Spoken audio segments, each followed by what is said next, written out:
Welcome, guys, to another midnight story. But tonight is not like the others. You shouldn't have come here. The shadows are watching your every step. The wind whispers secrets you were never meant to hear. Every creak, every rustle could be your last dot. Do you feel it? The darkness moving? Just behind you. Welcome to the Midnight Story. 9 disturbing true encounters in forgotten Blue Ridge motels. Horror stories. Story 1. The room that stayed silent. I had been driving for hours along the winding roads of the Blue Ridge, the trees thick and suffocating, their shadows stretching across the narrow asphalt like dark fingers. Night had fallen, earlier than I expected, and the sun had vanished behind the ridges hours ago, leaving only the dull glow of my headlights and the occasional flash of reflective road markers. My eyes were heavy, and every curve in the road seemed sharper, every shadow more deliberate.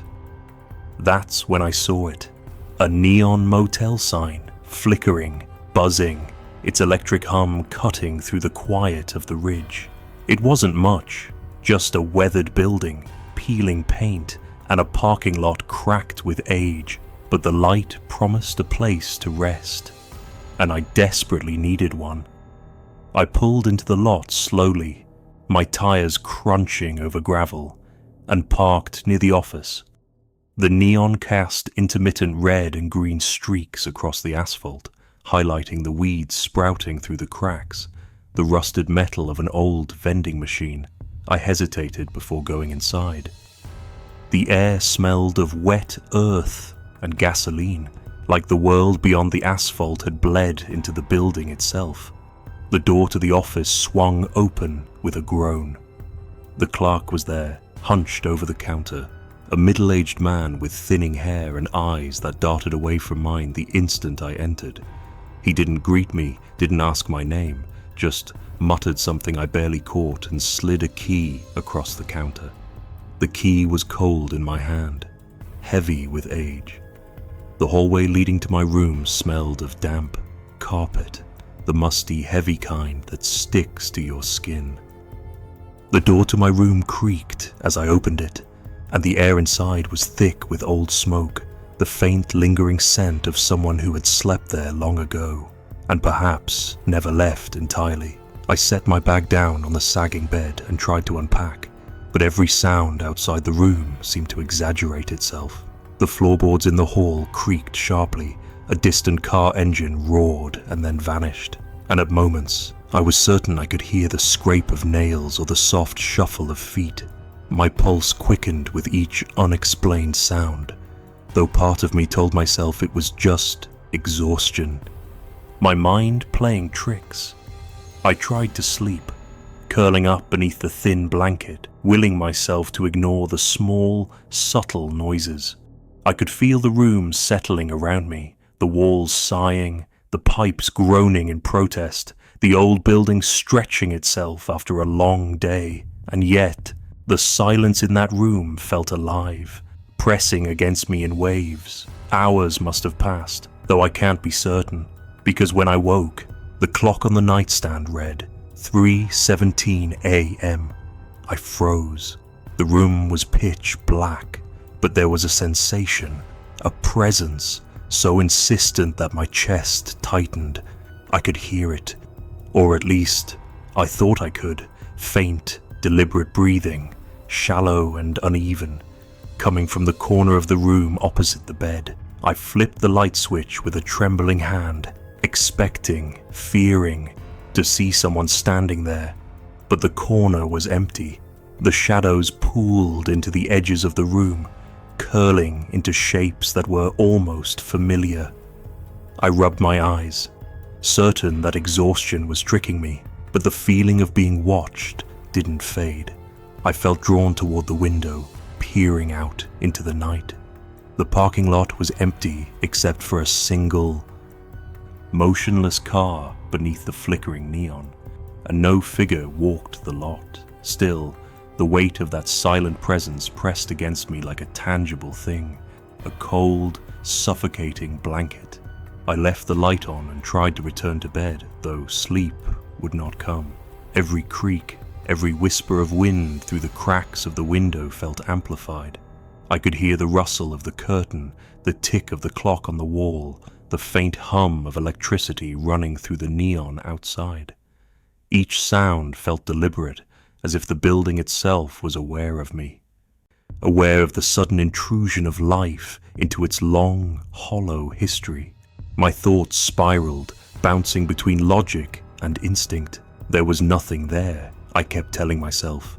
Nothing at all, and yet the feeling persisted, crawling across my skin, tugging at my gaze, coaxing me toward the corner where the breathing had come from.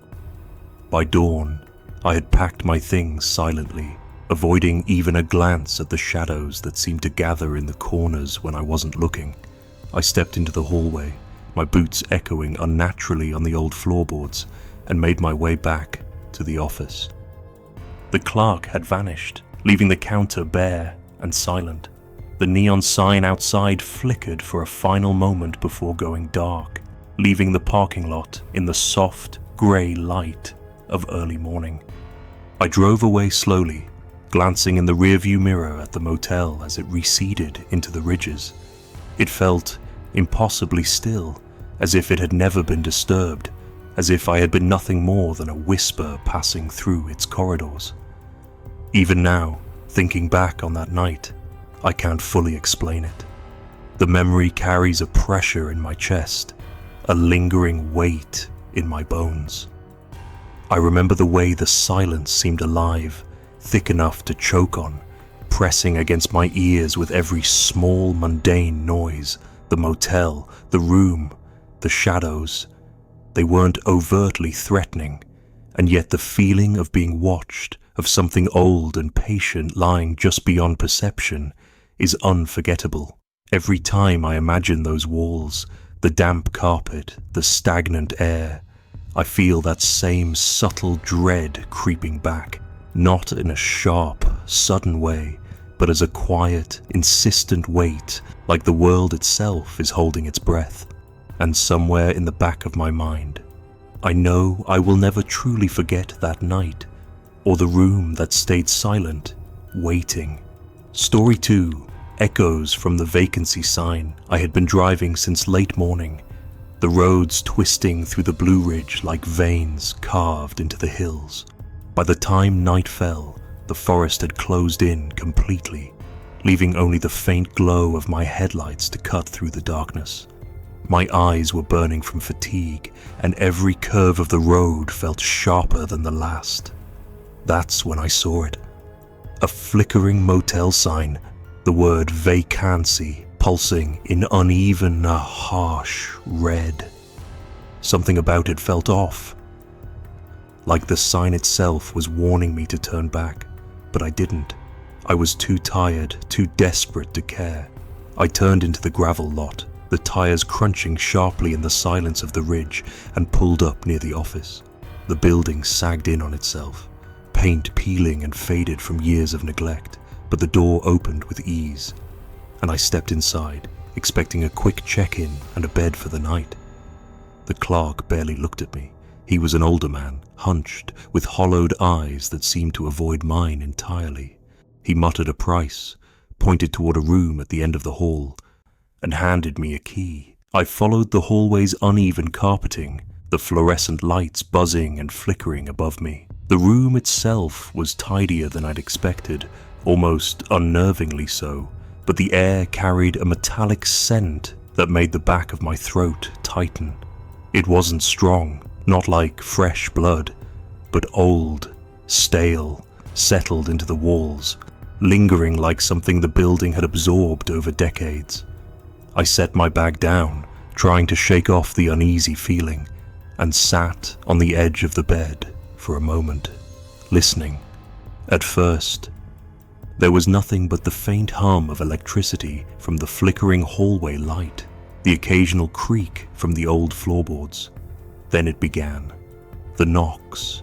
At first, I assumed a neighbor, maybe someone returning from the road outside. but the pattern didn't match any kind of door-to-door rhythm. There was a pause, then a thump somewhere along the hall, closer now, then further away, moving in ways that didn't make sense. I told myself it was my imagination, that the building was settling, or perhaps a storm far off rattling some loose shutter.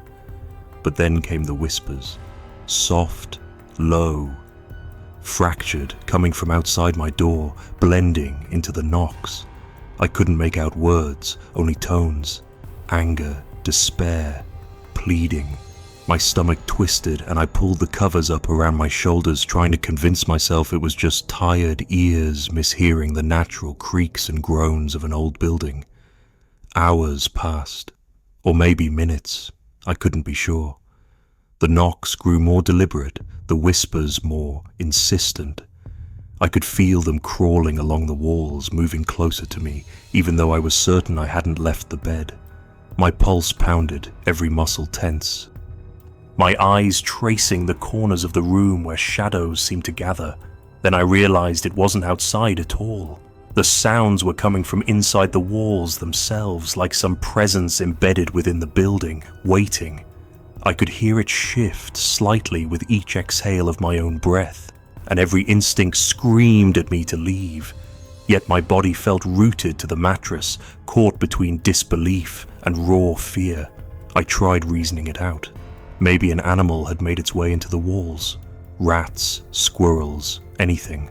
But the rhythms of the noises didn't match anything natural. They weren't random. They had intent, like someone or something was trying to communicate or warn. I could hear a soft scratching, as if fingernails or claws scraped along the plaster. My chest tightened, and my hands shook as I reached for my bag, dragging it across the floor. Every movement felt loud, exaggerated, like the building was magnifying my presence and judging it. I could hear the whispers peak, a crescendo of sorrow and anger, and I knew I couldn't stay another moment. I opened the door to the hall, expecting maybe the lobby, someone to explain, a rational voice. But the hallway stretched into stillness, the flickering lights above accentuating the shadows in uneven ways. I didn't look for the clerk. I didn't want to. I ran down the hall, the carpet muffling my steps as best it could, the knocks and whispers following me, echoing in ways that felt impossible. I burst out into the gravel lot, the cold night air slapping my face, and ran to my car without looking back.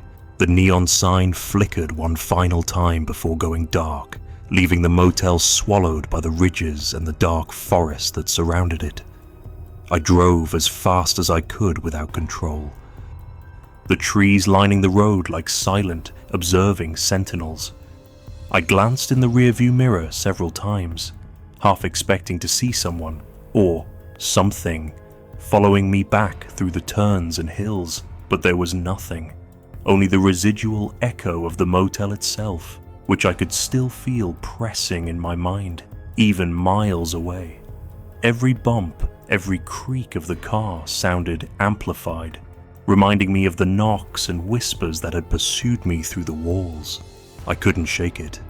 For weeks after, I would wake in the middle of the night, hearing faint scratching or muttered tones just beyond the walls of my apartment, and the memories of that room would flood back with vivid clarity.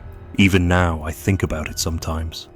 The metallic edge to the air, the way the building itself seemed aware of my presence, aware of my fear. I can still feel the whispering crawl along my spine when I close my eyes, the weight of the silence pressing against me, thicker than any blanket. It wasn't just a motel room, it was a place where something old lingered, patient, watching, embedded in the walls and the air.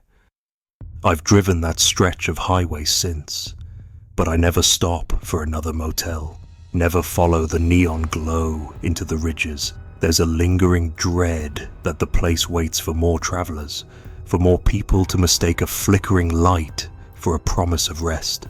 And part of me will always wonder what exactly was trapped in those walls, and whether it was really the building making the noises, or something else entirely, alive and intent, listening. Even recounting it now, I feel that quiet, suffocating pressure in my chest. It's subtle, insistent, like the memory itself is alive. Whispering at the edge of thought. I've tried to rationalize it, to chalk it up to exhaustion, imagination, or some local superstition, but nothing fits. The motel, the room, the sounds, they exist in my memory as clearly as if I were still standing there, listening.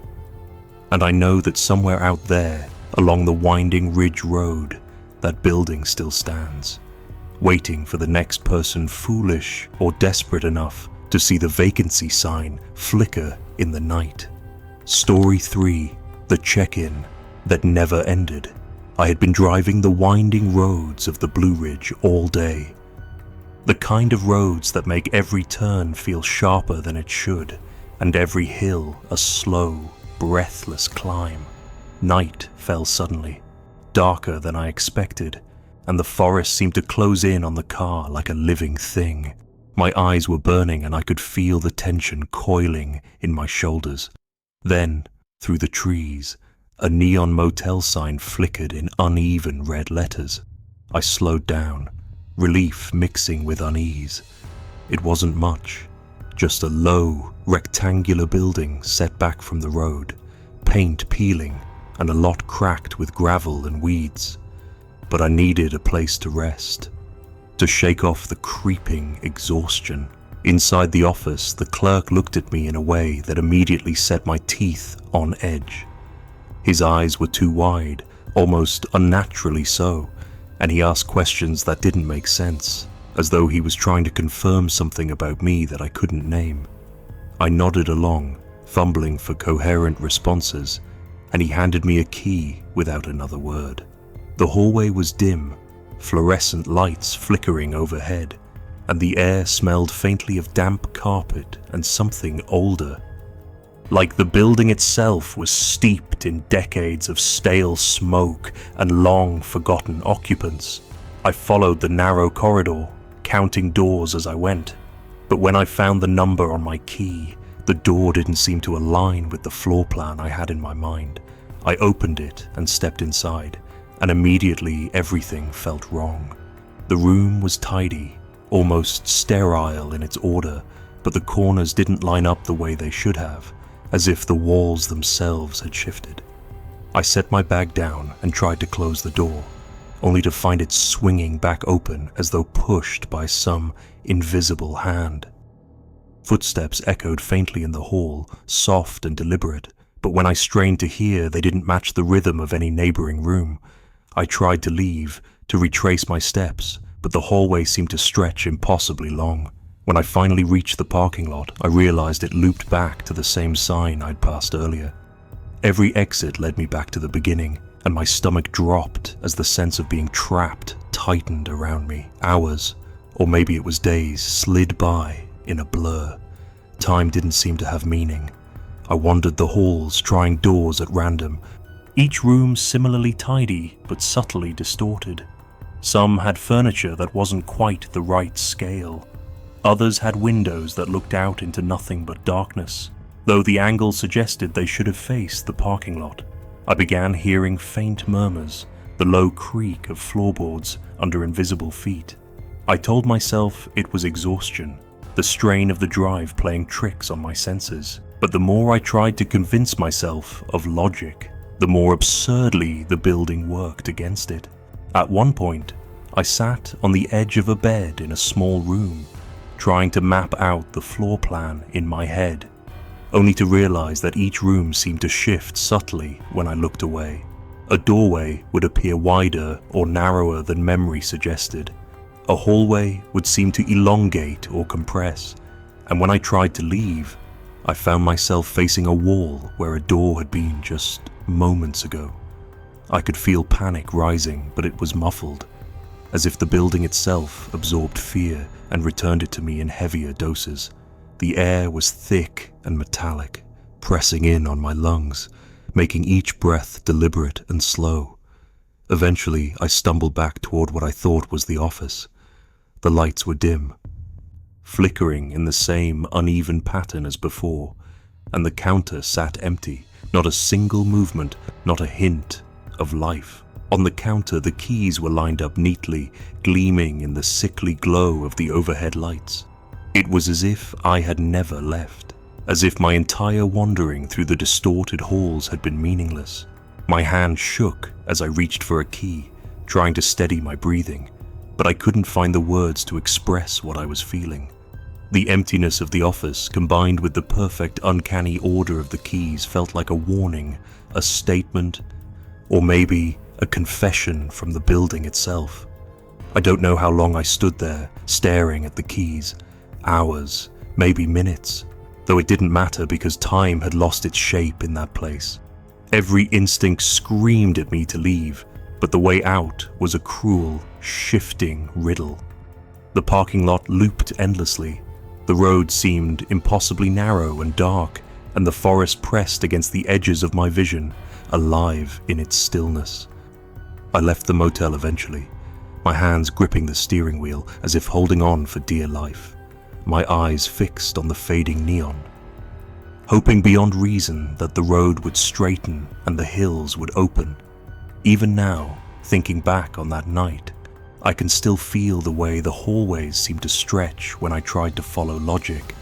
The almost imperceptible shifts of walls and corners, the uncanny silence punctuated by footsteps that weren't there. I've driven that road since, but I never look for another sign, never trust a flickering neon light on a ridge to guide me, and sometimes when I close my eyes, I can feel the impossible corridors folding back into themselves, the keys lined up as if waiting for me. And I understand, in a way that chills me to the bone, that some places are patient. They wait for the next traveler, and time does not exist there in the way we know it. The memory presses in on me even now, subtle and unrelenting. The motel was not just a building, it was a trap of perception, a quiet and patient intelligence folded into walls and floorboards, so ordinary that it is almost impossible to describe. I've tried to dismiss it, to rationalize it with logic, but the pressure of that memory is unyielding. The hallways, the shifting rooms, the endless parking lot, they haunt me in quiet moments, in a way that isn't terrifying in flashes, but in the slow, impossible accumulation of unease. And I know that somewhere along that road, the motel still waits, patiently and perfectly, ready for the next person to follow its impossible layout, to lose track of hours, days, or whatever measure of time they bring, and to discover, as I did, that leaving may be as impossible as it feels. Story 4. The Vanishing Guest Next Door. I first noticed the room next to mine on the second night of my stay at that small, forgotten Blue Ridge motel. The light behind its curtain burned steadily through the darkness, a pale, flickering rectangle that should have signaled occupancy. But when I asked at the front desk, the clerk gave me a polite, almost knowing smile and said no one had checked in there in weeks. I told myself it was just a neighbor, someone who had forgotten to check out maybe, or a light left on by accident. I went to my room and tried to push the thought from my mind, but the glow was stubborn, bleeding through the crack under my door, painting the hall in sickly pale light. That night, sleep came fitfully. The kind where every small noise is magnified and every shadow seems deliberate. I thought I heard movement behind the curtain, subtle shifts that made the light sway just enough to catch my eye. I told myself it was imagination, the effect of a long drive and sleepless hours pressing down on me. But when I glanced back toward the room, the shadows seemed to twitch, brief flashes of motion that vanished when I blinked. My pulse would spike, and I would force my gaze away, counting ceiling tiles and trying to make the mundane fill the gaps. Yet even in those moments, a quiet unease settled in my chest, something that pressed against me without sound. Over the next day, I caught myself glancing at that room more often than I intended. Each time I left my own door, whether to visit the vending machine, step outside for a cigarette, or check the lobby, The room seemed closer somehow. I wasn't imagining it. The angles were subtly wrong. The distance felt compressed. And sometimes, just sometimes, I thought I saw a figure reflected in the cracked window glass. A person standing just behind the curtain, though when I looked directly, there was nothing there. It didn't move like a normal person, not the way the clerk or any guest did. It was always still, only present in those half glances that made my stomach knot. By the third night, the quiet tension in the air had thickened. I tried to ignore the lights and the fleeting shadows, but the sense of being watched had grown, subtle at first, now unmistakable. Each creak in the hall, each scraping of a shoe felt amplified, though my neighbors were silent, their doors closed, their rooms empty. I stayed in bed, staring at the ceiling, counting the cracks, willing time to pass faster. I didn't hear anything explicit at first, no voices or knocks, just that constant, unshakable sense of presence, like the room was aware of me in ways that I couldn't explain. Morning came, grey and muted, and I left my room briefly to stretch my legs. When I passed the hallway again, my stomach dropped. The door to the room next to mine was gone. Where the faded wood had once hung, there was only a blank, featureless wall. I stopped, my hand hovering in the air as if touching the space might make it real again. I asked the clerk when I returned to the office, my voice quieter than intended. Almost fearful. He smiled, the same polite, knowing smile, and shook his head. There was no explanation, no apology, nothing beyond the simple human gesture that made me feel both dismissed and warned. That day, I tried to rationalize everything. Perhaps it had been a previous guest who had left abruptly. A maintenance error, a trick of the light and fatigue combined. But the memory of the reflections, the light burning behind the curtain, the impossibly still figure, refused to let me go. The hallway itself seemed smaller now, compressed. The space where the door had been seeming to draw me in, even when I told myself it was impossible. Even the other rooms, the bland, ordinary motel rooms, felt somehow wrong, as if the absence of that door had unbalanced everything around it. By nightfall, I didn't sleep.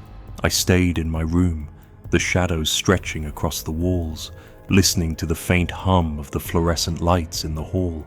Each time I moved, I thought I saw the flash of a figure at the edge of my vision, just beyond the line of the bed, or reflected faintly in the warped mirror. I convinced myself to look directly once, a brief glance down the hall. Nothing was there.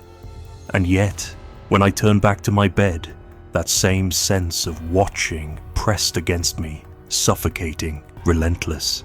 It was as if the vanishing room hadn't really gone anywhere at all. The next morning, I checked out earlier than I intended. The clerk was at the desk again, same pale smile. I didn't ask any more questions. I didn't need answers to what I had seen, or not seen, because I felt, deep in my bones, that the explanation would have done me no good. Outside, the air of the mountains was crisp, the sky clear, yet the memory of the room, of the figure that might have existed and might not have, stayed with me like a shadow that refuses to leave. Every bend in the road, every turn of the hills brought it back. That uneasy pressure in my chest, the lingering light behind the non-existent curtain. Even weeks later, long after I returned home, I would see flashes in reflective surfaces, just faint enough to make me question whether it was my imagination. A shadow in a window, a shifting light in a corner of a room. Small things, easily dismissed. Yet they carried the weight of memory, pressing in with the same subtle dread I felt in that motel. I've never returned to that stretch of the highway. I can't. The thought of the room next door, the way it vanished as if swallowed by the building, leaves me with the same uneasy certainty I had when I first saw it. That some things exist just beyond comprehension, lingering in the spaces we believe to be empty, watching quietly, waiting for the next traveler to notice. Even now, recounting it, I feel the same prickle of unease along my spine. The memory is vivid. Impossibly so, the flicker of light behind the curtain, the brief reflection of a face that did not belong to any living person I know, and the blank wall that replaced it. The motel itself feels alive in memory, patient and unmoving, holding on to that room, holding on to me, pressing into the corners of my perception. And I know, without being able to say why, that somewhere, deep in the ridges of the Blue Ridge, that room still exists in some form, and that it is waiting for the next person to notice the light flickering behind the curtain. Story 5. The Midnight Knock. It was well past midnight when the first knock came, slow, deliberate, almost thoughtful in its pacing. At first, I thought it was some prank, the kind of thing that happens when you're alone in a cheap roadside motel in the middle of nowhere. The fluorescent light above the door flickered as if in hesitation, casting half shadows across the hall, and I told myself it was the wind rattling the metal frame, or maybe a branch scraping against the siding. I pulled the thin comforter tighter around my shoulders, trying to convince myself I was imagining things. But the knock came again, steady and insistent. It wasn't the kind of noise a branch makes. There was a rhythm to it, deliberate, almost intelligent, and that's when the unease first seeped into my chest, a cold weight that made my fingers tremble. I hesitated before moving toward the peephole, each step measured and slow, the carpet muffling my approach, but not enough to silence my own heartbeat, which suddenly felt loud enough to echo through the empty room. Pressing my eye to the small glass, I saw a figure standing there, tall, unnaturally still, the shape pressed close to the door, faceless in the shadows cast by the flickering hallway light. I tried to call out, my voice cracking in the dead quiet. "Hello? Who's there?" No answer came, just the soft, unchanging rhythm of the knocks. My throat tightened, a lump forming as a shiver ran down my spine, and I couldn't quite tell if I was more afraid of what I'd see if I opened the door or of leaving it closed. Minutes passed, though it felt like hours, and the knocks never wavered. I fumbled with the lock, the metal cold and alien under my shaking hands. Finally, I took a breath and swung the door open. Half expecting some neighborly traveler or a lost hiker, the hall was empty, nothing but the faint buzz of the broken fluorescent lights and the stale air of the corridor. My own reflection stared back at me from the small mirror across the hall, wide-eyed and pale. I stepped forward, peering around the corner, and that's when I felt it, a coldness against the back of my neck, like someone had exhaled directly onto my skin. I spun around, but there was no one, not a sound, not a movement. The hallway stretched out before me, empty, yet it felt wrong. I rushed back into my room, locking the door behind me and sliding the deadbolt into place, though I knew it didn't matter. Something about the way the figure had waited, patient and silent, made me feel that the lock would not have stopped them if they had chosen to enter. I sat on the edge of the bed, knees drawn up, ears straining for any sound beyond the soft hum of the air conditioner. At some point, I thought I heard a whisper, faint but urgent, coming from the space beyond the door. I held my breath, telling myself it was the wind again, the hum of the motel settling, anything but what I feared it might be. Sleep came in fits and starts, each time broken by the memory of the knock, the shadow, the impossible stillness. When I finally drifted, I dreamt of the figure standing at the edge of the woods, watching. When I woke, the room was exactly as I had left it, but the fear lingered like smoke in the corners, curling and settling where I couldn't see. I told myself I'd leave first thing in the morning, get back on the road and never look back. The next morning, I loaded my bags into the trunk, still glancing over my shoulder. expecting to see that same dark shape leaning against the doorframe or peering from a window. The motel lot was empty except for a few parked cars, their owners likely long gone, and the building itself seemed inert, almost welcoming in the sharp morning light. I started the engine, trying to shake the memory, but then I caught a movement at the edge of the tree line across the street. The figure was there, tall, faceless, watching silently as cars passed by.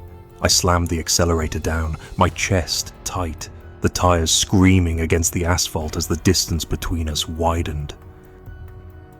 Over the next days, I tried to rationalize what I had seen. A local, maybe, someone eccentric who liked to wander at night, or a prankster working the highway motels. I drove back the way I'd come, took different routes, even called the local police department, but no one could explain the figure, the knocks, or why I could feel that same cold breath lingering on my skin hours later. I told friends about it, careful to leave out the more disturbing details, but their laughter and disbelief only made the memory sharper, like a bruise that refuses to heal. Weeks passed. Nights were harder than ever. Every creak, every wind-blown branch tapping against the window set my nerves on edge.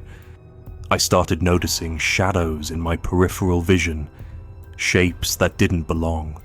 And though I would blink and shake my head, the feeling of being watched never left.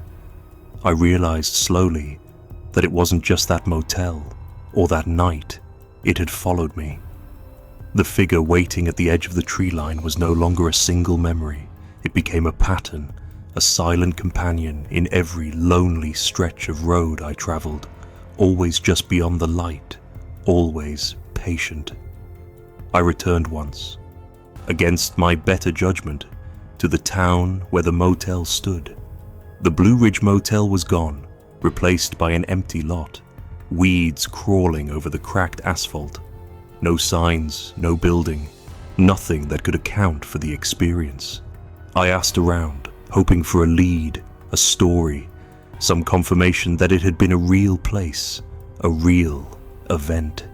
The locals shrugged, eyes wary, offering vague tales of travelers who vanished, of strange sightings at night along the highway, of old legends whispered in the hollows. I never found the motel, and yet I can still see the figure the way it stood, patient and silent, like it had been waiting for me all along. Sometimes, late at night, when I drive down back roads surrounded by dark forest, I think I catch it at the edge of the tree line, always watching, always still. I've learned not to stop, not to look too long, and never, ever to open the door if I hear a knock in the dead of night.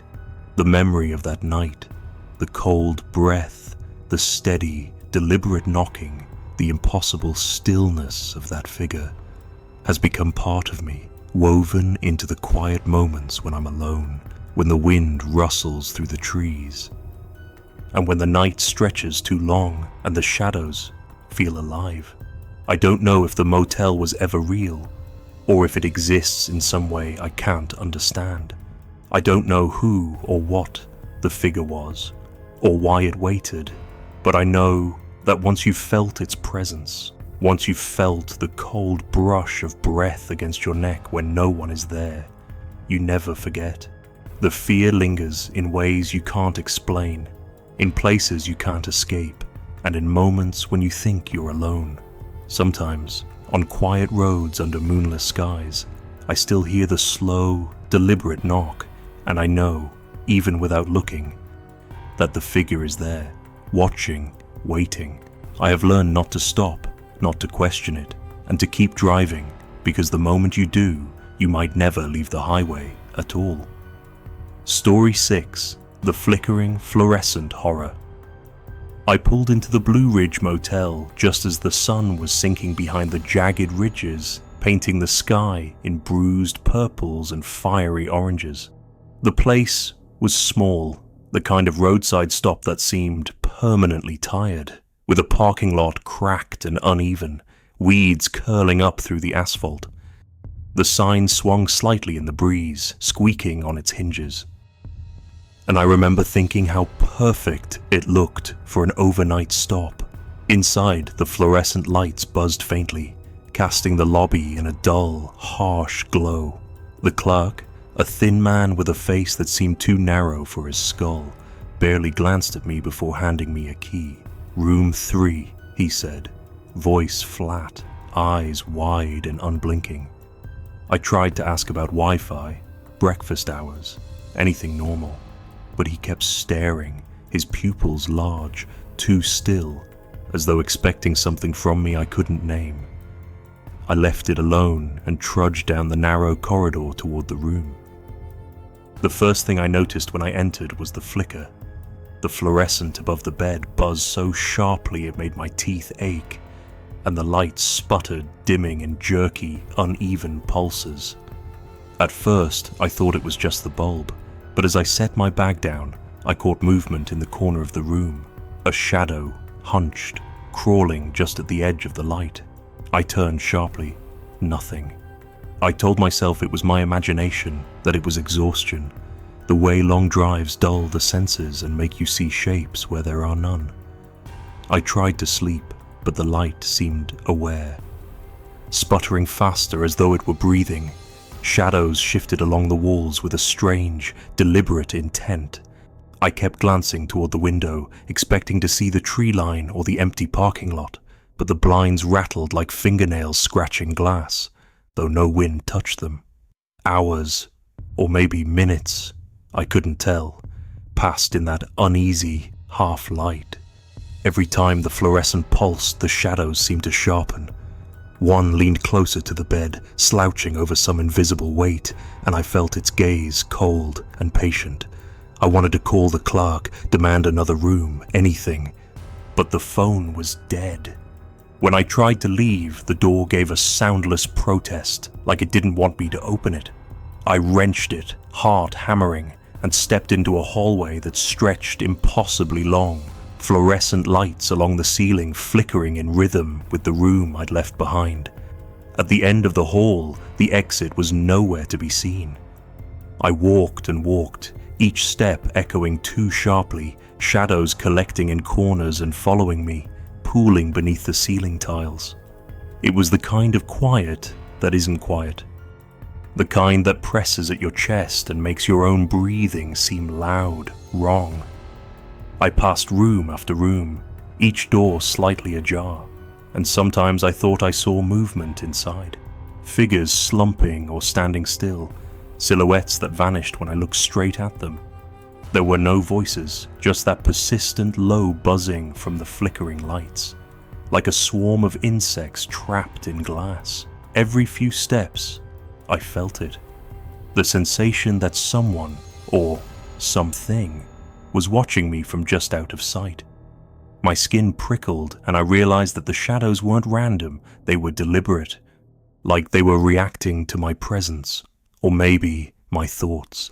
Panic began to build, a slow, creeping thing, turning my stomach sour. I ran. When I reached what I thought was the front door, the parking lot awaited, or at least the illusion of it. I ran to my car, but it felt as though the lot stretched forever. Every turn brought me back to the same cracked sign, swinging gently, the motel's name faintly glowing under the sickly dusk light. I thought I could drive away, but each attempt led me in a circle, the road behind me unraveling into the trees, empty and foreboding. Something waited in the tree line, I was sure of it. I glimpsed movement, tall and still, like a figure just watching, indifferent to my frantic escape. I could hear the fluorescent buzz inside my car, faint, as though it had followed me. I wandered, days, maybe hours. I lost track. I slept briefly on the ground by the side of the building, but the light followed me in every reflection, every window pane, and even then, I felt a presence pressing in. At some point, hunger and fear merged into a dull, steady numbness. I stopped trusting the motel's layout, the hallways, the rooms. I stopped trusting my own memory. One moment I thought I saw the clerk behind a curtain in the lobby. The next, he was gone, leaving the keys lined up neatly, as if waiting for me to return. I approached the office slowly, hesitating, my hands trembling. Inside, everything was the same as it had been. The smell of disinfectant and mildew hung in the air. The keys sat perfectly aligned on the counter, polished and still. I called out, my voice raw, hoarse from days of shouting into empty hallways. The clerk didn't appear, and no sound answered me except the low, incessant hum of the fluorescent lights somewhere deep in the building. The feeling of eyes on me didn't leave. I felt them in every reflection, in every corner I turned.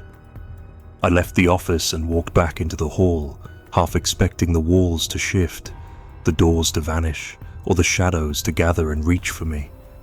I finally found my room, or at least the space where it should have been. The fluorescent buzzed as always, flickering, outlining that same hunched shape that had never truly left. It moved closer when I looked away, only to vanish when I tried to see it directly. My bag was gone. Though I hadn't moved it, the door refused to latch properly, swinging gently with a mockery of the wind outside. I leaned against the wall, hands pressed to the peeling paint, and tried to convince myself it was exhaustion, a hallucination born from isolation and a long drive through winding mountain roads. But I couldn't shake it. The motel seemed alive with patience, waiting to see how long I would last.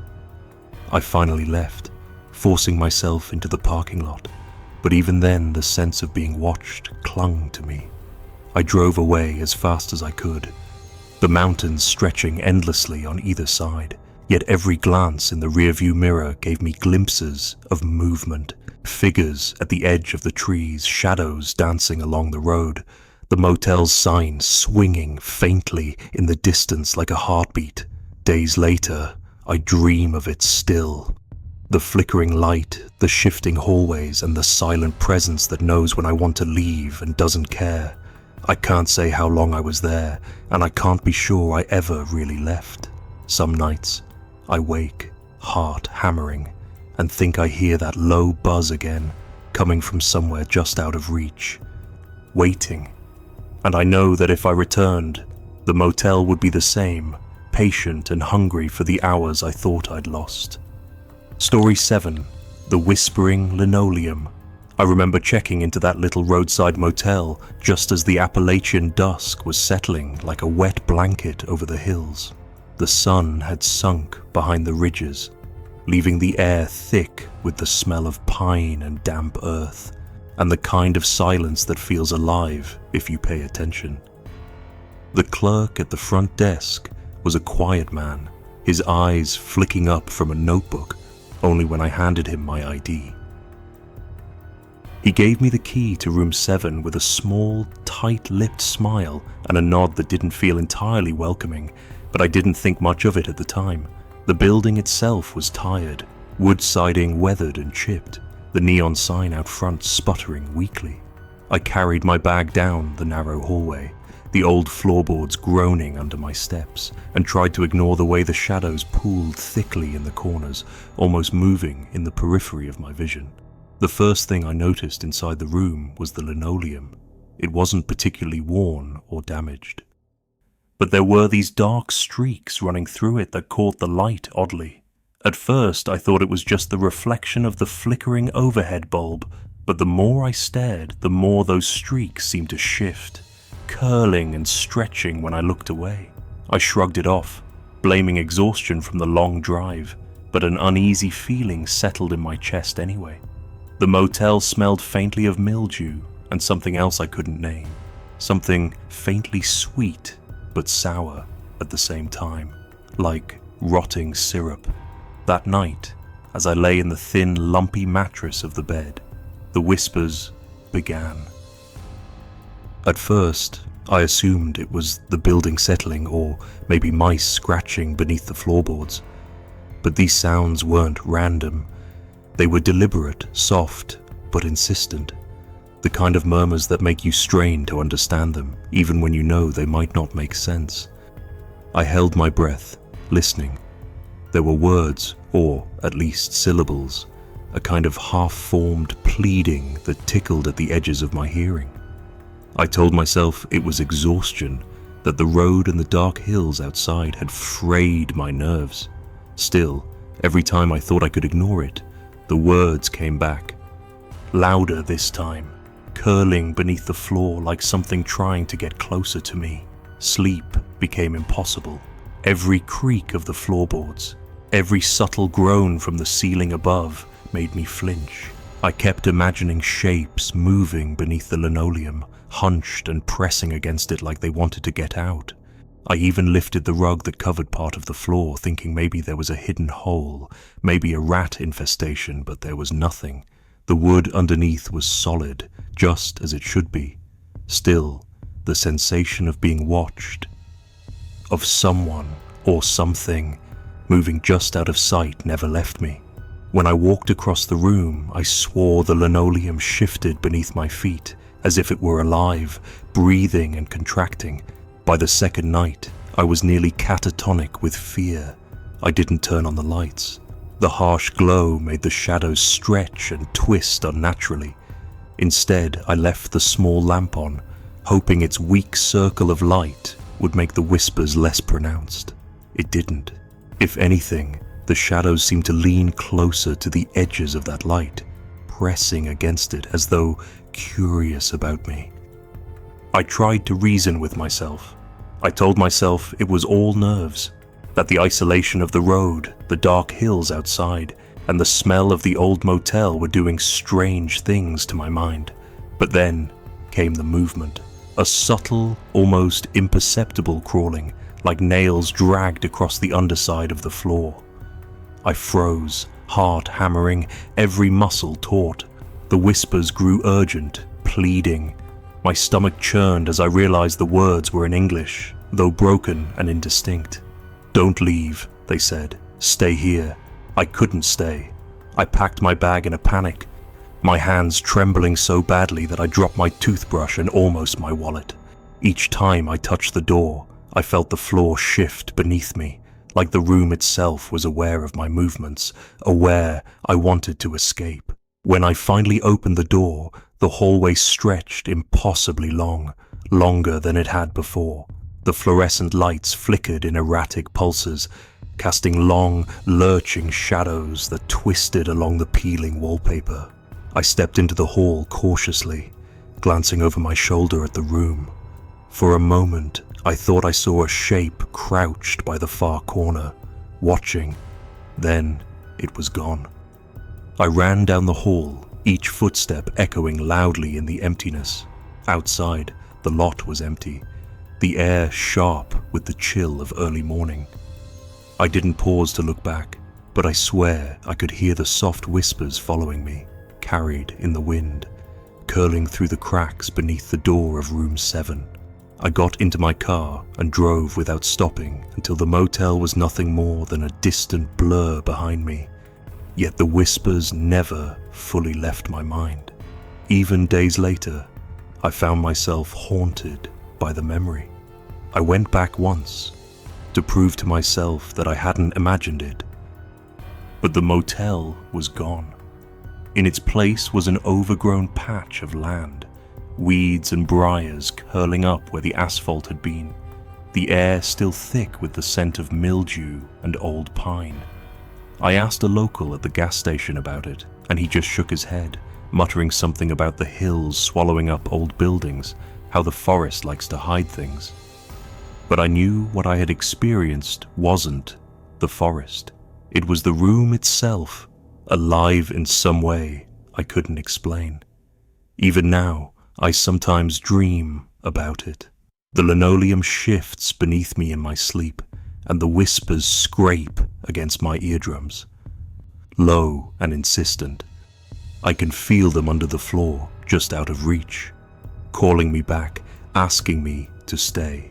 I try to tell myself it was exhaustion, stress, a trick of the mind, but the memory of that cold, still presence beneath the linoleum is too vivid. The road, the hills, the lonely motel, they all seem to echo with the same quiet dread I felt that night. I don't speak of it much.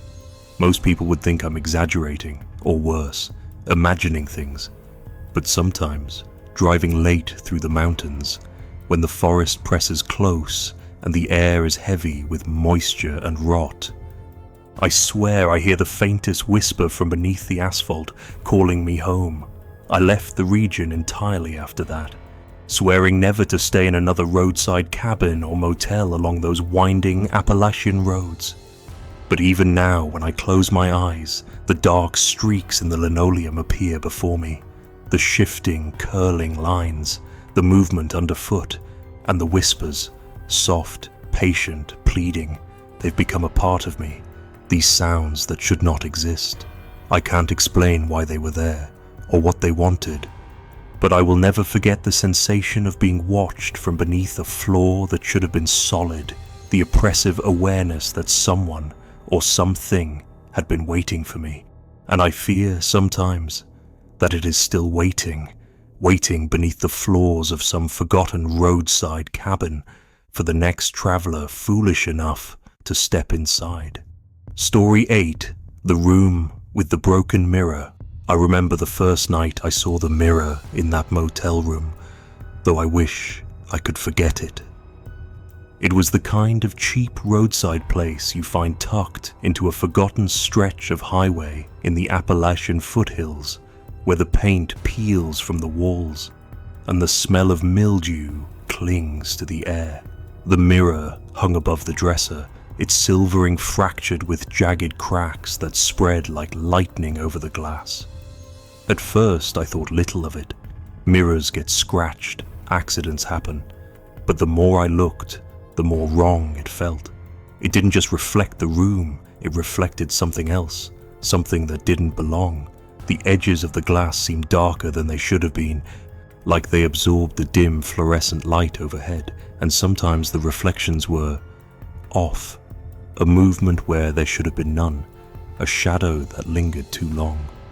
The first time I noticed it, I caught the corner of my eye a slight shift near the doorway. I turned fully, and nothing was there, just the peeling wallpaper and the rusted heater vent. But the mirror held onto it, showing a shape crouched in the corner, hunched low, its features blurred but distinctly human. I told myself I was tired. I'd driven all day along winding mountain roads, the sun sinking behind the ridges, the mist rolling in thick from the hollows. Sleep deprivation plays tricks on your eyes. Yet when I moved closer, the figure vanished. The room was empty. Only the mirror remained, fractured and accusing. That night, I tried to sleep with the lights on. The buzzing of the fluorescent fixture above hummed against my skull, a monotonous, oppressive presence. I closed my eyes, but the movements in the mirror didn't stop. Sometimes I catch a flicker, a shadow crossing behind the reflection of the dresser, a glint of white that might have been a face. Each time I turned toward the sound, I found nothing. I thought about calling the front desk, but the clerk had been distant, muttering my reservation into the phone like he wanted me gone before the night fully settled. So I lay in bed, heart hammering, staring into the fractured glass, feeling eyes that were not my own tracking me from impossible angles. By the second night, I had begun to notice the details. The mirror didn't just lie, it hinted, a foot at the edge of the reflection where no foot belonged. A hand brushing against the corner of the bed, vanishing the instant I tried to focus on it. I started to speak aloud to myself, rationalizing the illusions. Old wiring, warped glass, shadows cast wrong by the single overhead light. But deep down, I knew it wasn't just tricks of the eye. There was something deliberate, something watching and waiting. I could feel it in the air, a low pressure that pressed against my chest and made each breath shallow, in the way mountain air gets thick and still before a storm. I tried not to look at the mirror, keeping my back turned when possible, but the glass demanded attention. I would wake in the middle of the night, heart leaping, to see a new distortion, an impossible angle where the room extended farther than it should. Once, I swore I saw someone sitting at the foot of my bed, hunched and silent. I spun around, fists clenched, light burning my eyes, and the room was empty. But when I dared to glance back at the mirror, the shape had vanished. Yet it lingered in the edges of my vision, stitched into the fractures in the glass. On the third night, I attempted to leave. My bag was packed, keys in hand. I opened the door, peered into the dim hallway, and for a moment thought I was free. But as I moved down the narrow corridor, I noticed how the walls seemed to stretch, how the shadows thickened with every step, as if the motel itself were reshaping to trap me inside. I turned back to the room, only to see in the mirror not my own reflection, but the figure again, crouched and patient, waiting for me to acknowledge it.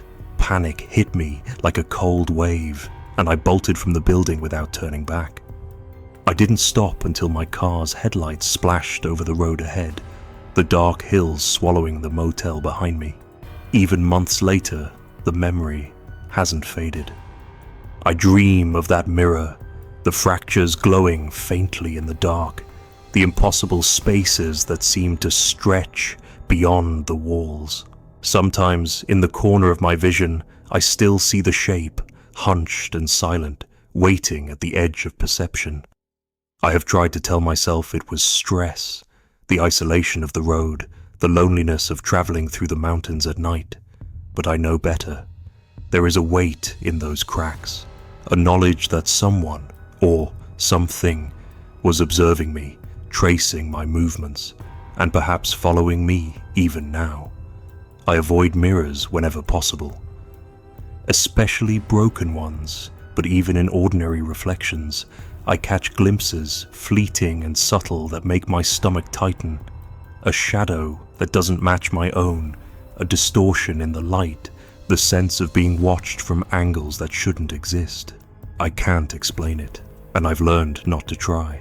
There are places and moments in these hills where the ordinary bends into something ungraspable, where the isolation presses in until you start to notice the corners of the world moving when they shouldn't. That motel room was one such place. The cracked mirror wasn't just glass. It was a doorway to something patient, deliberate, and unseen. I sometimes think about returning, to see if the figure is still there, if the motel still shifts around impossibly, if the mirror waits with the same silent insistence, but I cannot. Even imagining myself back there, standing in that fluorescent light, the edges of the reflection crawling with possibilities, makes my skin crawl. So instead, I live with the memory, a lingering terror that doesn't end, a shadow stitched into the fabric of my recollection.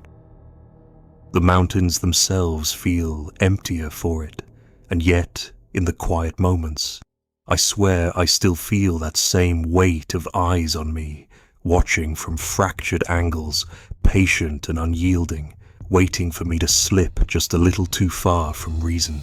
The broken mirror doesn't rest. It follows me. I cannot close my eyes without seeing it, cannot walk past a reflective surface without wondering if the figure has shifted to sit behind me, crouched and quiet. Some nights I imagine hearing the soft scrape of nails against fractured glass, the faintest whisper of movement, and I cannot tell if it is the memory or something still watching, lingering in the spaces between reflection and reality. And though the months have passed, the terror has not lessened.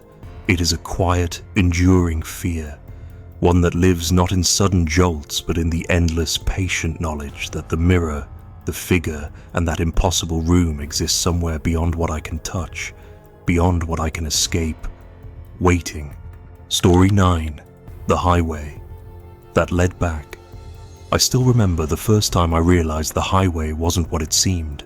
I had checked out of that old, peeling motel early in the morning, desperate to be gone before the sun rose fully, but as soon as I turned onto the main road, a knot of unease tightened in my chest.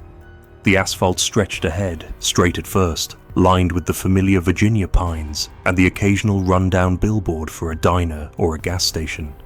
I drove for what felt like minutes, Yet something was off. The signs I passed seemed oddly familiar, though I had never been on this stretch before, or so I told myself. A gnawing feeling in my stomach said otherwise. As I rounded the first curve, I caught sight of the neon vacancy sign from the motel glowing faintly in the distance. I squinted, thinking it was a trick of the light. Maybe the road just curved oddly. I shook my head and pressed the accelerator harder, expecting to leave it behind in seconds. But then the trees seemed to lean in closer, their trunks black and skeletal against the pale sky, blotting out the sunlight, and the road curved again, bringing me right back to where I started. Panic rose in me, slow and cold. I checked my mirrors. No cars, no people, nothing but the endless line of trees and that damned road. I tried a different route, hoping to find a side road, a highway sign pointing east or west, anything that could free me. Every turn I made seemed to loop back, familiar landmarks reappearing with uncanny precision. The same broken fence, the same rusted mailbox, even the same scrape of a branch against a power line. Hours or maybe minutes passed. I couldn't tell. My watch had stopped at some point, and the sky seemed to darken unnaturally, the clouds pressing low, heavy and grey. Though the morning had just begun when I left, I told myself it was exhaustion, that maybe I had slept too long at that motel, that my mind was playing tricks after a week of isolation in the Blue Ridge Hills. But the sensation of being watched, of the road itself conspiring to trap me, wouldn't leave. At one point, I saw movement at the edge of the forest, a flicker of something human, or almost human, darting between the trees. I slammed my foot on the brakes, but the figure was gone before I could make sense of it.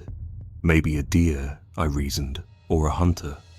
Yet the shadows seemed heavier, more deliberate, as if the trees themselves were aware of me. Their gnarled branches reaching toward the asphalt like skeletal fingers. My hands shook on the wheel, and I realized I hadn't seen a single other car for miles. The highway wasn't just deserted, it was unnatural. By the time I reached what looked like an intersection, I thought I had found salvation. A small sign pointed to a town several miles ahead, and I turned, praying for a diner, a gas station, anything with another soul. The road stretched into a narrow ribbon of asphalt, and the hills rose on either side. At first, everything seemed normal. Then the sign repeated itself, almost mockingly, a second one showing the exact same mileage. A third appeared just ahead. My stomach dropped. I slammed the brakes again, hard hammering, and realized I had seen this exact stretch of road 3 turns ago. Each mile marker, each bend, each distant silhouette of a tree returned with eerie fidelity, mocking my efforts to leave. I tried to keep calm, reciting the old survival techniques I'd learned from hiking alone in the mountains. Follow a stream, trust the sun, use landmarks, but every stream I saw looped back to itself. Every ridge I climbed seemed to drop me back at the same hollow, and the sun's position was wrong, sluggish, like it didn't want to let me escape the oppressive grey of that morning. My eyes ached from constant scanning, from trying to read the subtle shifts in the road, but the road was relentless, patient, waiting for me to falter. Hours, or what felt like hours, passed. I couldn't tell if it was still morning or if the sky had fully darkened, though there was no sense of true night. The road twisted again, and there it was, the neon vacancy sign, flickering like a beacon in the fog. Just as I had seen it when I first arrived. I froze, hands gripping the wheel so tight my knuckles hurt. My mind screamed that I had left this place, that I had escaped, yet here it was, again, looming in the distance. My stomach churned. I realized then that the motel had never been a destination. It had been a trap, a lure. Something about this place didn't want me gone. I didn't think. I turned the wheel sharply, trying to drive through the hills, through the forest, through anything to break the pattern. I stayed on the road, following the curves blindly, hoping fatigue would somehow shift reality back to something normal. But the signs repeated. The same hollow appeared. The same branches scratched against the car, as if the forest itself had grown impatient with my attempts to escape. I heard nothing but the wind, a faint scrape here and there, and the echo of something that might have been my own breathing, or might have been the whisper of the highway itself. The longer I drove, the more the hills seemed to watch me, pressing in closer, until the road became a narrow corridor lined with shadowed pines, black against the grey sky. Every time I turned a corner, I saw the faint outline of the motel's sign just ahead, and I slammed the brakes, tears blurring my vision. I tried to memorize each twist, each tree, each mile marker, but the road betrayed me. It was patient, deliberate, and it had no intention of letting me leave. My chest burned with panic, and my hands shook uncontrollably. I started muttering to myself, trying to ground my mind, repeating the names of towns, of rivers, of anything real. But each word felt hollow, swallowed by the oppressive air that pressed in from the hills. Finally, I drove until the neon lights disappeared behind a bend, a faint glimmer swallowed by the endless hills, and I dared to breathe. The sky was still grey, but the road seemed normal once more. I didn't stop, didn't slow, just kept moving, following the twists of the Blue Ridge as if the mountains themselves might offer some mercy. Even then, though, I couldn't shake the feeling of being followed, a presence just beyond the reach of my headlights, moving with me in perfect, silent harmony. Every shadow at the tree line, every brush of wind against the car felt deliberate, like it was testing me, measuring me. When I finally reached a small town hours later, I parked at a gas station, shaking, drenched in sweat, unable to speak. The attendant gave me a curious glance, probably thinking I was just another tired traveler. I didn't care. I filled the tank, bought a soda I couldn't taste, and left as quickly as possible. But even days later, in the quiet hours of the night, I dream of that highway, the one that curls back on itself, the one that traps you with patience and silence. I see the motel sign glowing faintly in the fog. I hear the scrape of branches against metal, and I feel the same eyes, unseen but unrelenting, tracing my every movement. I have told people the story, but they dismiss it, say I was tired, say it was stress. But I know what I experienced. That road waits for the unwary, and somewhere, just beyond a bend, it waits for me again.